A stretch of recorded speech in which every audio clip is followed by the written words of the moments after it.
निशा और राहुल की शादी अभी अभी ही हुई थी। वो एक गांव की गोरी थी और बहुत ही प्यारी थी। निशा कभी अपने गांव के बाहर गई नहीं थी। निशा की शादी दिल्ली में होती है। निशा इतने बड़े शहर में आकर बहुत खुश थी। वो अपनी सास से कहती है।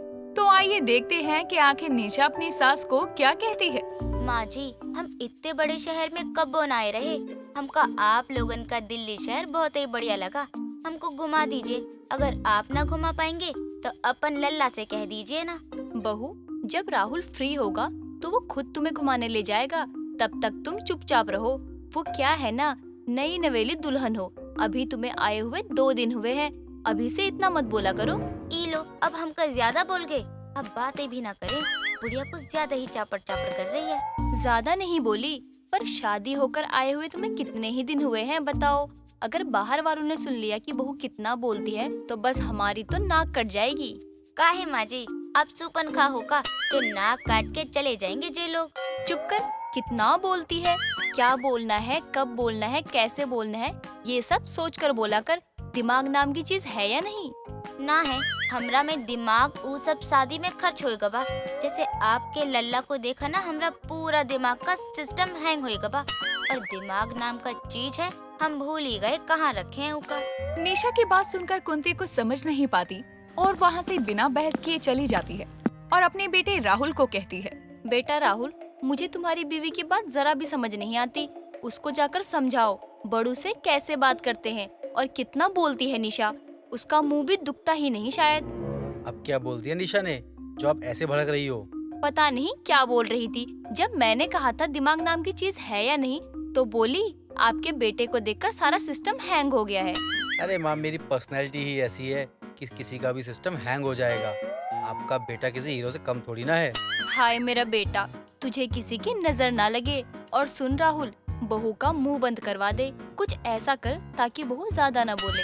ठीक है माँ, मैं आज शाम को घर आकर उसका मुंह बंद करवा दूंगा। और अब बस उसके कान खुले रखिएगा। आप टेंशन मत लो, आपका बेटा है ना। अब राहुल अपने ऑफिस के लिए निकल जाता है और शाम को आते वक्त अपनी बीवी के लिए एक मोबाइल लेकर आता है और उसके सामने वो उस मोबाइल को चलाने लगता है। तभी निशा बोलती है। अरे दैया, ये का बवाले जी, बहुत मस्त दिख रहा है। ए माँ तो टीवी भी है, मस्त चीज लाए हैं जी। हमको भी दिलाइए ना एक ठो। क्या दिलाऊं मैं तुम्हें? तुम मेरे बारे में कितना कुछ गलत बोलती हो और तुम्हारा दिमाग भी तो मुझे देखकर हैंग हो जाता है। ऐसा बोल रही थी ना तुम माँ को। धुर पागल, हम तो अच्छा बोले थे। आपकी अम्मा ही गलत समझी। अब हमका आपकी बॉडी इतनी सुंदर दिखेगा तो हमरा दिमाग का सिस्टम हैंग नहीं होगा का? बस करो, ज्यादा मस्का मत लगाओ। तुम्हारे लिए लेकर आया हूँ ताकि तुम घर बैठे बैठे बोर ना हो। इका एक बार हमको चलाए सिखा दीजिए ना, फिर देखना हमरा जलवा। राहुल अब निशा को मोबाइल चलाना सिखा देता है। ऐसे ही कई दिन बीत जाते हैं।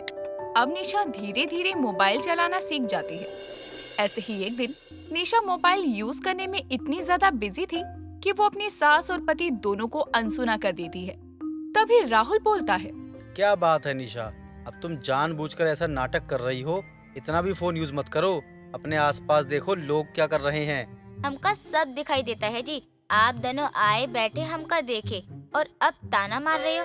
बताइए काहेला इतना चिचिया रहे हैं? हमको 2 मिनट दीजिए, शांति से फोन को देखने दीजिए। निशा, अपना सर उठाकर देखो और तब बात किया करो। देखो तुम कब से फोन पर लगी हुई हो। कम से कम पानी तो पूछ लो। हम थक के आए हुए हैं और तुम हो कि तब से अपने मोबाइल में लगी हुई हो। हाँ हाँ, देते हैं, थोड़ा इंतजार करिए। काहे इतना बाबरा हो रहे हो? ऐसा लग रहा है पगला गए हैं पानी के बिना। निशा जैसे ही पानी लेने जाती है तो आगे जाकर टेबल से टकराकर नीचे गिर जाती है और उसके हाथ से मोबाइल गिर जाता है। तभी उसका पति बोलता है। निशा, तुम्हें कहीं चोट तो नहीं लगी? दिखाओ। हमको कहीं भी कोनो चोट नहीं लगी है। हटो देखो, हमरा मोबाइल भी कहाँ खो गया, हो जो किधर चला गया। तुम्हारी पानी के चक्कर में अब हमको हमारा मोबाइल ना मिले तो घर में बवाल हो जाएगा। अच्छा जी, मुझे तुम्हारी फिक्र हो रही है और तुम होगी कहीं और खोई हुई हो। मतलब तुमको अब इस इंसान से ज्यादा ये डब्बा पसंद है। अब तुम मेरी माँ का ख्याल नहीं रखती हो। तुम्हारा पूरा दिन तो है फोन में निकल जाता है। हम भी तुम्हारे साथ कोनो फायदा नुकसान देख कर बिहा नहीं रचाए थे, समझे? और अगली बार हमको कुछ भी बोले ना तो सोच लेना हम क्या कर सकते हैं। अब खोजिए हमरा मोबाइल। राहुल और कुंती दोनों दंग रह जाते हैं निशा का ऐसा बर्ताव देखकर। निशा को अपना फोन टूटा हुआ मिलता है और वो दुखी हो जाती है। ऐसे ही कुछ दिन गुजरते हैं और एक दिन निशा की दोस्त दीपा उसके घर आती है और निशा से कहती है, कारे निशा, कैसी हो? सब ठीक है ना? जीजा और उका अम्मा लोग तुमको परेशान तो नहीं करते ना? ना ना, कौनो हमको कुछ ना कहता है। और तू बता कैसी है? गाँव में सब कैसे हैं? सब ठीक ठाक तो है ना उधर? अगर तुमको कोनो दिक्कत ना हो तो काहे ला मुंह लटकाए बैठी हो? जीजा जी कोनो धमकी दिए है का तुमको मुंह न खोलने का? बताओ हमें, हम देख लेंगे उनको।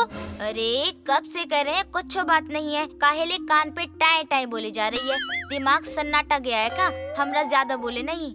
हाय रे बाबा, ई का हो गया? भूत प्रेत तो ना डैलिया इसको। ओरी मैया, हम गाँव आते हैं, शहर हमको रास ना आया। दीपा जैसे ही घर से भागने लगती है वैसे ही उसको राहुल और उसकी माँ दरवाजे पर मिल जाते हैं। तभी राहुल बोलता है, अरे दीपा, क्या हुआ? ऐसे क्यों जा रही हो? बैठो यहाँ पे। प्रणाम जीजा जी, हम 10 हाथ दूर है इका सामने, हमको बैठने को ना कहिए, हम चलते हैं गाँव। अभी तो आई हो, अभी क्यों जा रही हो? देखो, और अपनी सहेली को समझाओ, कितने दिनों से खाना भी नहीं खाया है, एक मोबाइल के चक्कर में। का के चक्कर में खाना नहीं खा रही है? मोबाइल इका बकलोल है। ये रे निशा, खाना खा ले, हम तुमको अपना मोबाइल देकर जाएंगे, खुश हो जा। सच बोल रही है तू दीपा? तू अपना मोबाइल हमका देगी?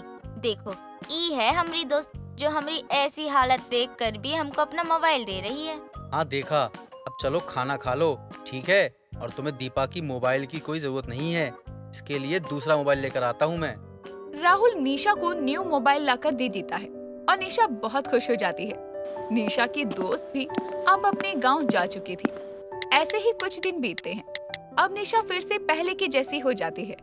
एक दिन सुबह सुबह पूरे मोहल्ले की लाइट चली जाती है और शाम तक नहीं आती, तो निशा का फोन बंद हो जाता है। तभी निशा अपने पति और सास को कहती है, देखिए ना अम्मा जी, अब तक लाइट नहीं आई है, कैसे रहेंगे हम सब लोग? कैसे क्या रहना है? जैसे रोज रहते हैं वैसे ही रहना है। हम लोग हमेशा से ऐसे ही रहते आए हैं। हम सबको किसी ऐसे चीज के आदी नहीं होना चाहिए जिसके बिना हम रह ना सके। आपकी सारी बातें हमारी मुंडी के ऊपर से गया। अम्मा जी, हमको लग रहा है हमारी सांसें बंद हो जाएंगी। तकलीफ हो रही है हमको बहुत ज्यादा। हमारा फोन भी बंद हो गया है, अब हम भी बंद हो जाएंगे। जैसे सब रहते हैं वैसे रहो, किसी भी चीज को हमारे ऊपर हावी मत होने दो। कुंती अपनी बातें बोल ही रही थी कि तभी लाइट आ जाती है और कुंती का सारा ज्ञान धरा का धरा रह जाता है और निशा तुरंत अपनी सास की बात को बीच में छोड़कर दौड़कर जाती है और अपने मोबाइल को चार्ज पर लगाती है और एक लंबी सी सांस लेती है, क्योंकि एक मोबाइल ही था जो कि इस नए से शहर में उस गांव की बहू का सच्चा सहारा था। और अब वो अपने मोबाइल चलाने की आदत को भी नहीं छोड़ती, क्योंकि मोबाइल चलाते हुए उसे वो सुकून मिलता था जो कि उसे उसके घर वालों को झेलने में मदद किया करता।